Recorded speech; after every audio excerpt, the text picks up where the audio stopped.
So glad to see that we survived the storm. So we want to hold in prayer, of course, those who are still suffering losses in northern Florida.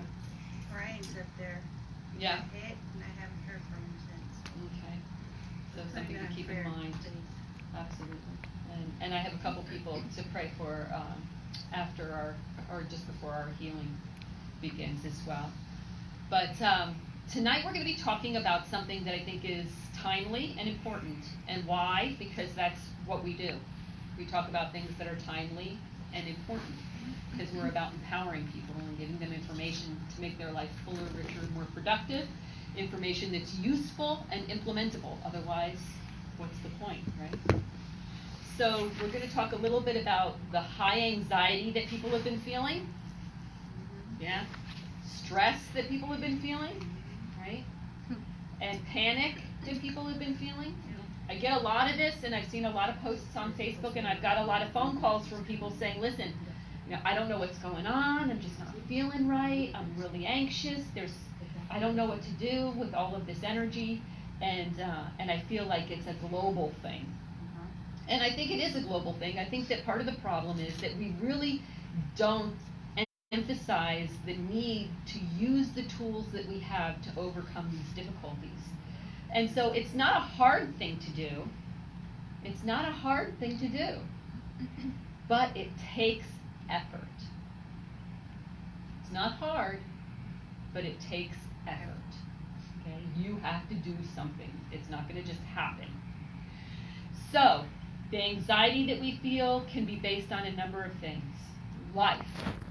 Life is stressful. Imagine that. What we ask for will be delivered to us.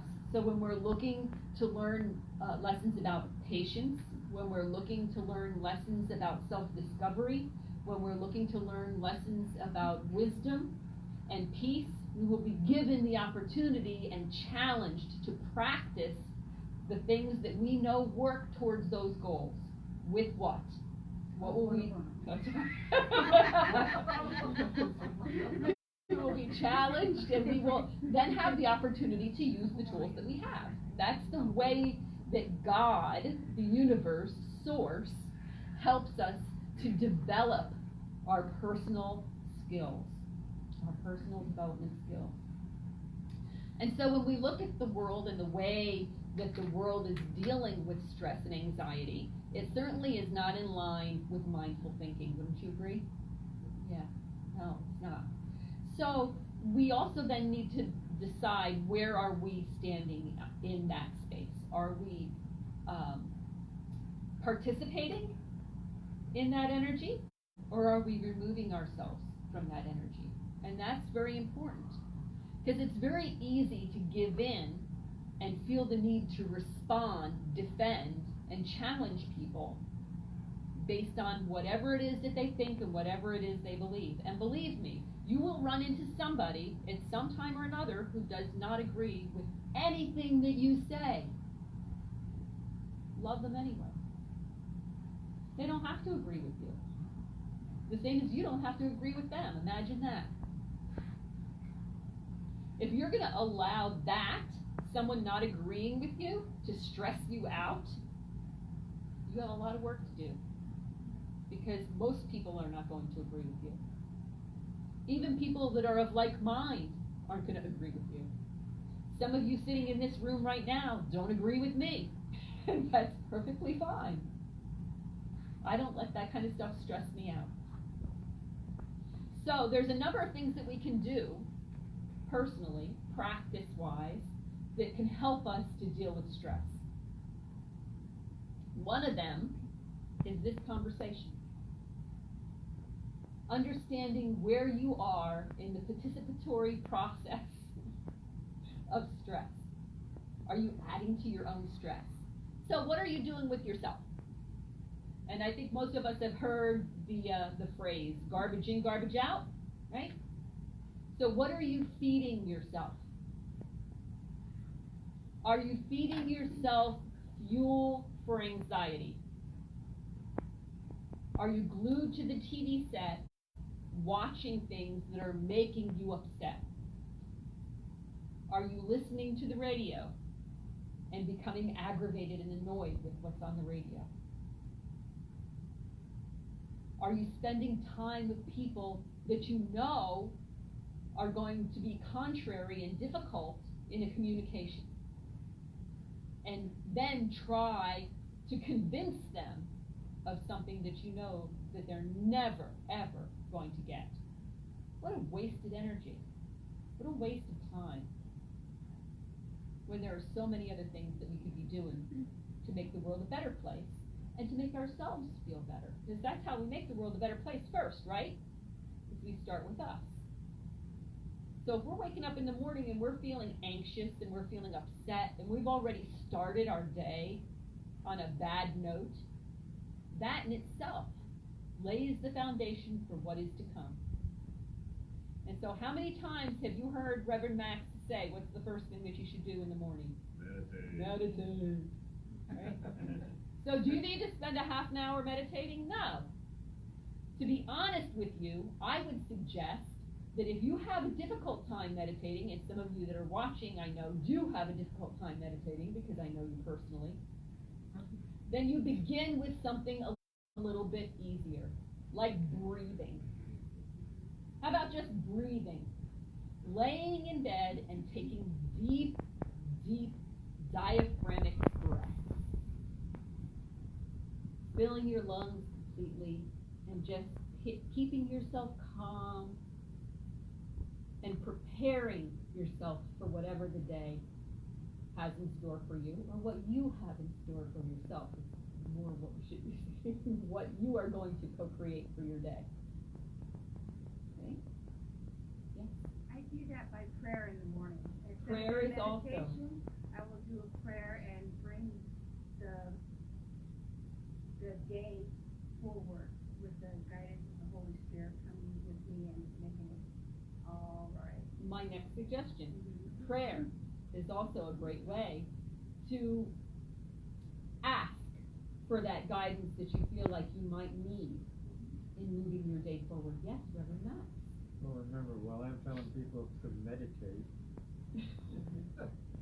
that what is it that we're doing when we're meditating in our mind is we're co-creating our day with Source or Creator or whoever.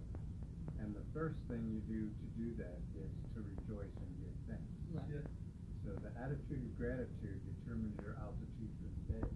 If you got nothing to be thankful for, then don't be surprised if your day sucks. One of the hardest things about giving lessons to this group is that so many of you have been studying for so long that you already know the talk before I give it. So thank you very much for that. No, it's okay. So, I mean, this is to the point. We have these tools. We know this. We know that we co-create our reality. We know that we need to be grateful. We know all of these things, that these are the foundations of our own joy and happiness, right? And our own dealing with anxiety and stress. Nobody can stress you out, even somebody that cuts the boards too short. They can't stress you out. Only you can stress you out. It's what you allow. And it's how you nurture your first instinct. So, is there something wrong with being angry? No. Is there something wrong with feeling outraged because somebody didn't do what they were supposed to do or didn't do what they said they would do? No. But, do you nurture that? Do you experience it and let it go? Or do you feed it? And that's the problem that we're having right now, in the global sense, is not just the outrage and the anxiety and the panic and the stress, but it's the feeding it, constantly feeding it more and more and more, so it heightens and it escalates. And then people are doing things that are dangerous to each other and to themselves, because it becomes unbearable. I just can't stand it. I'm gonna lose my shit. I've heard that. Guess what? Shouldn't happen. You should never allow it to get to that point in your life. The people in this room are evolved enough to know that that's not something that's necessary. I don't need to go to that place. And if you're allowing yourself to go to that place, then you need to re-examine how you're working those fundamental tools in your life. Am I doing these things? Am I clearing my mind? Where is this coming from? And I think think that that's the biggest thing, is understanding where all of this comes from, the root of everything. I just had this conversation with my husband before I came here this evening, and that is that it comes from one of two places. All of these feelings. It either comes from love or it comes from fear. So if it's coming from fear, what are you afraid of? You need to ask yourself those questions. Examine your thoughts and your emotions. Examine your behaviors and see why it is that you are allowing this fear to work itself up in your body and in your mind, and then act in a way that makes you unbalanced. Okay? So there are some other things that we can do to alleviate stress, not just these fundamentals, but these are the fundamentals. We know that, the core things that we need to do. We need to meditate, we need to pray, we need to create our day, we need to know that we're being mindful, and we need to examine our motivations and the ways that we're acting. There are some things that we can do actively once we've gotten to that place to handle stress. One of those is be in nature. When's the last time you were outside in the park or on the beach or looking at the stars or watching the sunrise or watching the sunset? I cannot live and function wholly in a balanced way without spending time in the park or on the beach. I feel physically ill. I know that I'm very sensitive that way. So I make a point and I will say, Calvin, we need to go to the park. I don't care if it's for 10 minutes. It really makes a difference in how I feel and how I think and how clear my mind is. How much time are we spending on the computer and staring at the TV and looking at our phone? And what are we looking at on TV and on our phone? You know, those are also a big deal. But spending time in nature is really important. Spending time with people that are in your vibration. People that are going to build you up and make you feel good. If people are draining you, I'm not saying don't spend time with people that drain your energy, because you have an abundance of energy. And you're a light. You're a light. Sorry. Hate to be the bearer of bad news, but you know what? Light attracts moths.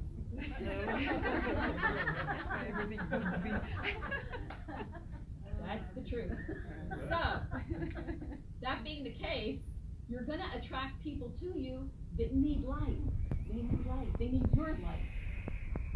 And that's okay, because your light comes directly from source. And it's endless. There's limitless supply. So they can't drain you. You have more than you know what to do with. You just keep giving and giving and giving. Yeah. But if you are feeling drained yourself, then you need to spend time with other bright lights. You need to be aware. Be self-aware. Hey, you know, I'm feeling kind of down. You don't call your girlfriend that's always telling you her sad story. You know? There's days you do call your friend that tells you the sad story, and you be strong, and you be encouraging, and you be uplifting, right? But there's some days you don't need to do that. So know yourself. Know your mood. Know where you're at. Know what your energy level is at. And know how to engulf yourself in self-care. Spend some time caring for yourself. Okay? That's very important. Also, feed yourself. Feed yourself to things that you know are going to build you up spiritually. Watch movies that make you feel encouraged, that make you laugh. Read a book instead of turn the TV on and go outside. You can sit on the beach and sit in the park and read a book. You can't really, I mean, you can do it now. You can watch TV on your phone, but come on. It's a great thing to do. Listen to music that makes your soul sing. Engage in activities. Look for things to do that are intended to build up your spiritual body and to clear your mind. Take a nap if you have to take a nap. If you're not sleeping well, be aware of that. Make sure you're meditating before you go to bed at night. Clear your mind. or praying. I say all the time, people say count sheep. Don't count sheep if you can't sleep. Don't count sheep. That's a waste of time. You know what you should do? Pray for all the people that you said you would say prayers for. And all the people that you know can use your prayers. You will be endlessly praying until you fall asleep. I guarantee it. It's an endless list. If you don't want to do that for some reason, I'm not a prayer, that's okay. Make a mental note of all the things you're grateful for. That is also an endless list. And every time you think you're coming to the end, you'll think of one more thing to add to your list.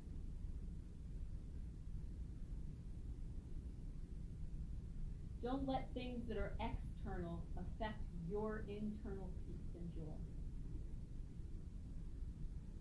You should be exuding and demonstrating your own peace and joy, not allowing the disturbance and chaos in the world to affect your peace and joy. What's outside is outside of you. You don't control that. You can't control other people. You can't control the president. You can't control anybody else, the guy that cuts you off. You can't control any of those things. Nothing. But you know what you can control? You. Things that are upsetting to you in your mind, do not dwell on them. Think of other things. If there's things that trigger negative emotions, identify them. You're smart. You're a problem solver. So it's easy. Oh, you know what? That really bugs me. Then don't do it. And listen to your instinct. When something doesn't feel right, that feeling's there for a reason. If you're supposed to go someplace and it doesn't feel right to go, don't go. Don't let other people talk you into going. You don't have to fight with them about it. Just say, nah, I'm not going to go. It just doesn't feel right. If they're a metaphysical friend, they're going to say, totally get it. You're where you should be, when you should be there. Right? How many times have you said, I'm going to go someplace, and then you find out that if you had gone to that place, it probably would not have been a good situation. I know it's happened to me. It's probably happened to everybody in this room at least one time. Did you listen to that instinct inside yourself? That still quiet voice that sometimes isn't still and quiet, screams and yells, and you just put your fingers in your ears. Listen. Take your fingers out of your ear and listen to yourself. Listen to that divinity inside you. Stress is an important thing. And we need to understand what stress is. Stress is intended for us to respond to. It's very primal. It's a primal behavior. So when there's fire and it's coming your way, your body sends off chemicals, stress, so that you respond immediately and run away from the fire so you don't get burnt. Makes perfect sense.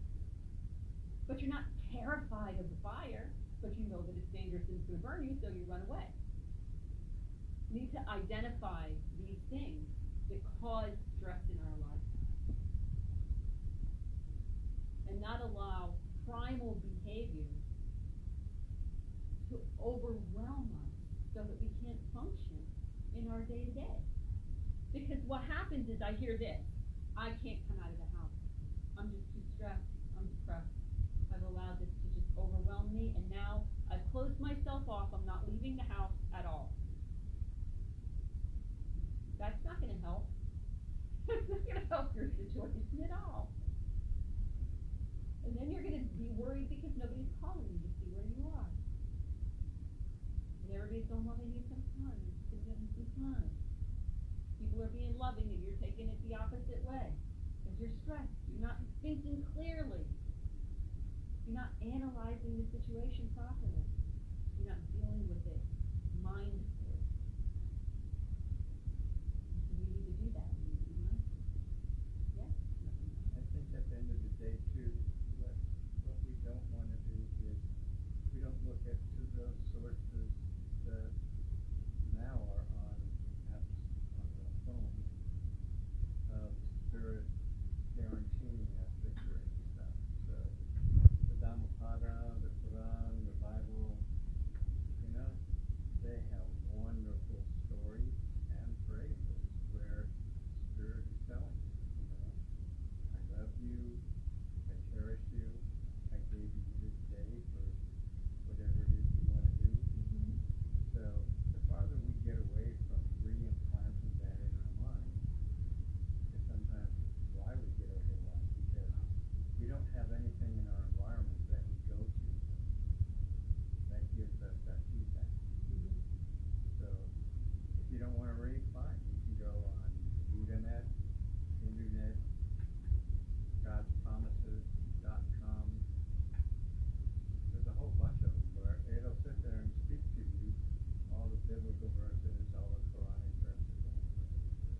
agree. And I think that one of the things that I also wanted to suggest, and you've heard me say this from the founding of this ministry, is, and it comes off differently when I hear it sometimes, but fake it till you make it.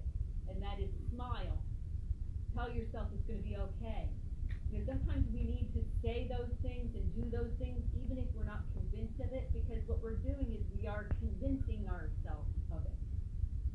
I know that sounds bad. I'm not telling you to lie. You're not lying to yourself. What you're doing is you're cementing a repetitive idea in your mind, and that's the way we learn. That's how we learn as human beings, when we hear something over and over and over again. I guarantee you, everybody knows the words to "I will survive" in this room. Well, yes, you do.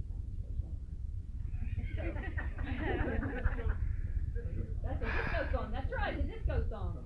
So, you know, we all know that because we've heard it how many times? Thousands of times, right? So we know all the words by heart. We don't have to look at them or anything. And so that's how we learn. And we tell ourselves it's going to be okay. I'm at peace. I'm happy. I'm joyful. Your body will respond to that. Your mind will respond to that. You'll find you're smiling automatically. If you smile more often, guess what? After a while, it will take no effort at all. It's just like personal training. You do it for so long, then all of a sudden it's not an effort anymore. Right? Go to the gym, then all of a sudden you feel bad if you don't go to the gym. Go to church, you feel bad if you don't go to church. It's a habit. Build a habit. Build a healthy, high vibration habit. This is good for everybody. Good for you and good for the people around you. Because people are watching you. People are watching your behavior. They're saying, oh, look what she does. She looks happy all the time. And they're going to mimic what it is that you're doing because they want what you have. They want your peace. They want your joy.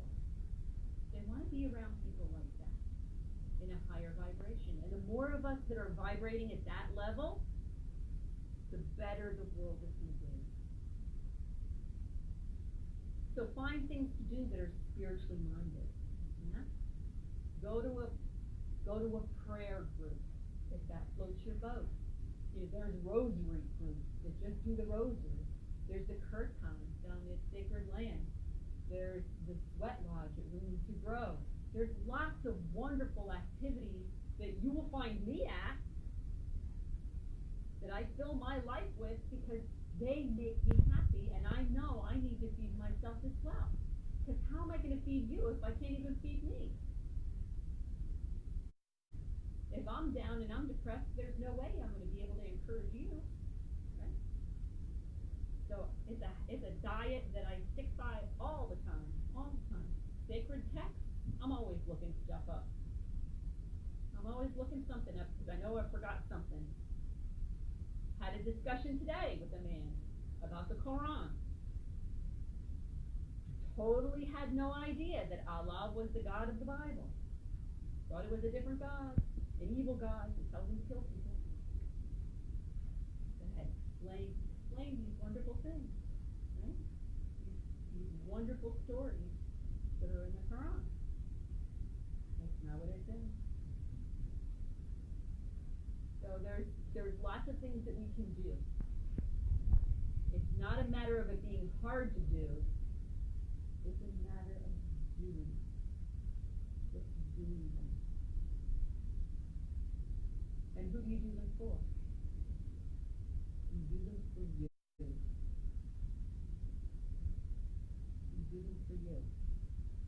When you reach a certain level, then you'll do them for you and for others. But first, just do it for you.